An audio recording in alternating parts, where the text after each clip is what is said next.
The issue today is probably how do you attract technology and investments to the nation. I'm going to look at it, first of all, generic in the sense that most people look at the global issues, which my distinguished Agbati Momo has talked about, and we don't need to repeat ourselves, only that to add one or two words to it.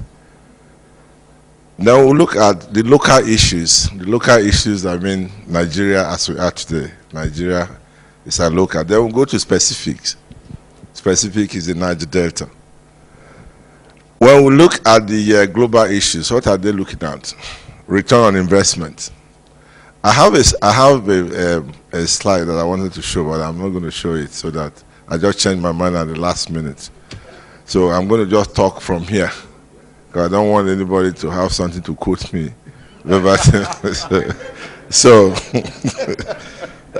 I have a style of doing my own things, so please, I appreciate it. Return on investment.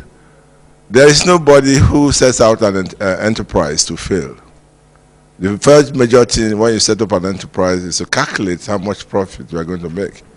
And do you have the peace, the environment to carry out your plans? So first of all, globally we look at fiscal terms of wherever you are going to. Is it the best place for me to apply my money? If it is, then, well, you have competing places like Nigeria, Angola, and other parts of developing economies. Then you have to look at those things very critically, but my brother has done justice to it. Then look at security and peace, guarantee. Because if you don't have a guarantee on your investment that you get it back, if you don't have security that when you send people to the place, your investment will not go in ruins. You will not go to such places. And those are the global issues first that must be considered. Then you look at the people themselves. Are they transparent human beings? So those ones are classified as global. But those things must be in place first before any investor will come over here, that you have sincerity of purpose, that whatever is going to discuss with you, if he says A today, it must be A tomorrow. Having moved from global issues, because so many things have been discussed which I wanted to repeat, but I cannot repeat them here for time and for the fact that this is a very distinguished audience who would have heard them and would have imbibed them, then we can all discuss them. Let me take Nigeria, that's local. I'll come back home now. What are the issues that will be in the front burner for us to attract investment, for us to attract technology? First, there must be peace, there must be security, and there must be a stable government. We have achieved two of those things to the best of my ability in Nigeria. We have achieved a very stable government. I can assure you that I will have a stable government. Because right now it will be very difficult to destabilize this nation. The structures have been put in place. That if you look, I give you an example. Look at the campaign train. Who is the spokesman for Obasanjo? He's from the north. So that tells you that there's a linkage already. There's a bond that you will not be able to break. Who are Atiku men? Tinubu? Ojikalu? You see, you have developed such a bond in Nigeria that you cannot break it. And this is born out of stable government. So somehow certain things are taken for granted, but if you see a bandwagon effect, it is not like those days where we say this is north, it must be northern issue. This is south, it must be southern issue. I'll take the issue too that was mentioned here when they were debating about derivation for the Niger Delta. Some people in the north vehemently said that this derivation must be higher, while some deeply oppose it. Even people in the southern part say it's enough. I know somebody from Saple, where oil is produced, said they are getting more than enough. So those are the issues. That's why I said we have achieved stable government in this country, whether you like it or not. So up our democracy first. What is lacking? The problem we have is security and probably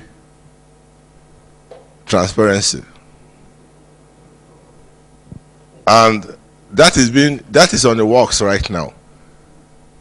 What breeds not being transparent? It is corruption. And what breeds corruption? Greed.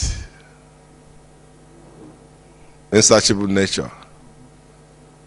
But and more than enough, it is illiteracy that is the major cause of corruption. Illiteracy of the mind, and that's a very serious issue. So it is our own responsibility in this country to address that, because in a typical Nigerian, whether it's the elite, in fact the elites are the most guilty of this. The elites want to own one house in Abuja, one in Port Harcourt, one in London. And then you find out at the end of the day, he has no fear of God in his heart, because he's just wasting resources. He cannot be there. I cannot be in all these places, and cockroaches and co will be. So that breeds the corruption we have now. So the issue is that first we must put our hands together and fight corruption. Once we beat that, you find that most of the problems that we have in this country would have been solved. I come to the issue of regulation, which I do. I'm a regulator today.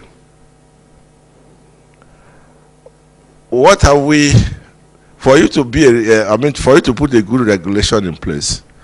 First, you see how it transcends. For those of you who are not in the regulatory framework or policy making, regulatory frameworks, you first of all come up with policies, and policies are developed as though all of us are here.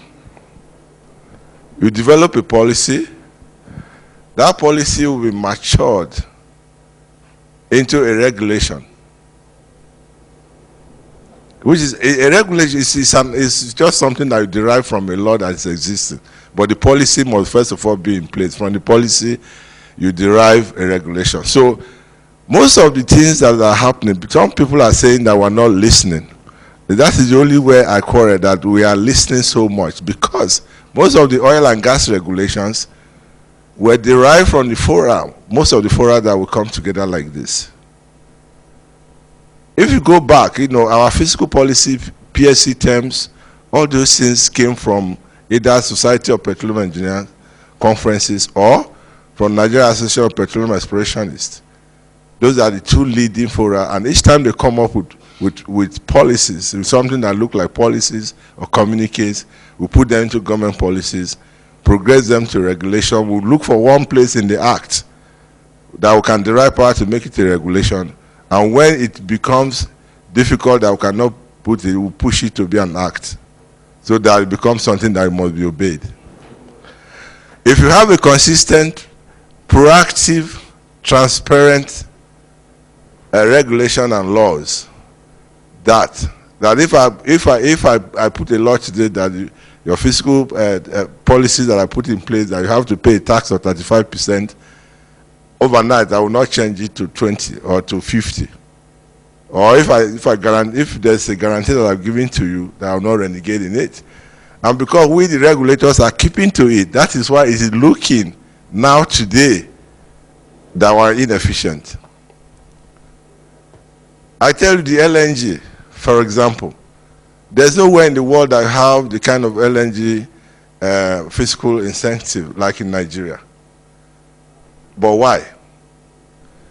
At a point, we were saying we're flaring most of our gas. I would have shown you the rate of flare we're flaring before, up to 2000 and probably 2002 or so. But how can we mop up this gas? If we don't give general policy, we have LNG policy that was sitting in the works for their kingdom come. So the only issue is to give them very general, stupid policy, fiscal incentive.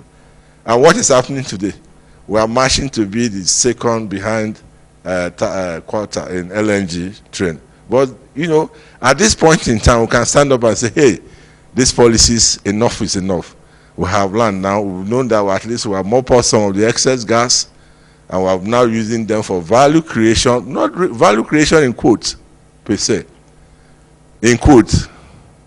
Not really, it is a value creation in quote because it is not really value creation as may be elucidated by my very good learned friend Maumi. Is he still in this place here? It's gone, okay? Well, okay, fine. So, but however, we have gone a step forward. When it was a law, we created so many laws in gas policies, but it never worked until we said, okay, let's dialogue with the stakeholders. Let's talk with Shell, Mobil, Ajip, come together. Then we came with ACFA. ACFA is not a law. It's just a loose agreement, but that is what is working for us today. But I have quietly taken those laws now, and I'm coming up with a regulation that will test the pulse of the industry in the next 1 month. But then I will discuss it with them because I need you to buy into it, to criticize it, to do things that are supposed to be done. I have finished the work on the regulation. I gave them a hint during the Association of Nigerian Gas Association conference here in Abuja when I spoke. I was not too comfortable with the LNG. The LNG, all the MDs called me, of course, the same Ubilly Agha. I will smile and tell you what I want to tell you. So we'll keep on going. Exportation, there's a word mentioned, exportation of hydrocarbon by one of the presenters, Maumi. That's what we're doing in case of LNG. We're not looking domestic. But at that point, it was necessary because what we need our gas today is domestication. We need to domesticate our gas in order to improve our own our own technology because we have the talent here in Nigeria. So, how much time do I have more? 2 minutes. I'm sure I can talk all day, so people like to listen to me. So,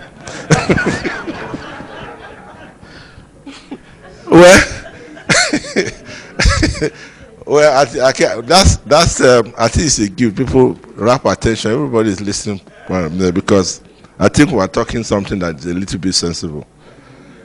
Human capital. You say you want technology. Have you created an institution that will accept people who will manage or buy into the technology? Educational system today is nothing to write home about. We talked with some graduates, and then they can't hardly spell their name. They can't write one single sentence that is correct. Because I work for government, but I blame government most for this. Because government has not had the will to discipline people in the university today. During my time in the university, that was some long years ago. You know, some of you were not born then. So there are some people in the room that were not born. I say some of you, not all of you. There's a difference between some and all. Okay, so each time we walk into the university campus, we knew we were safe, and then we will be walking fast from the town. But as soon as we enter the campus, we're safe. But today, what happened? A boy carries a gun and meets a lecturer, put it on his head, mark my paper, give me A. Okay, so that is the issue. So last but not, let me go to Niger Delta issue. So many things have been said. I'm not going to repeat it, but I have a suggestion, which this Abuja roundtable should carry on. First, government is a little bit insincere about the problem in Niger Delta. So my own recommendation is that government should, on its own, take up a bold step to create infrastructure and utilities in that area and pay whatever compensation it takes to do it. Make waterways, give them road, give all those things that are capital intensive, give them to Julius Berger. Do not give the money to NDDC. As far as I'm concerned, well, I think we are very proactive. I have not seen the achievement of NDDC today because probably they are not listening to them. But if I were to suggest to this forum today, NDDC should hands off doing roads. They should do the value creation. They should create jobs that will engage the people. So they should divide their attention. While NDDC should concentrate on what do you call now, cottage industries that will mop up unemployment. Government should go in massively and develop infrastructure so that will attract investment in the region.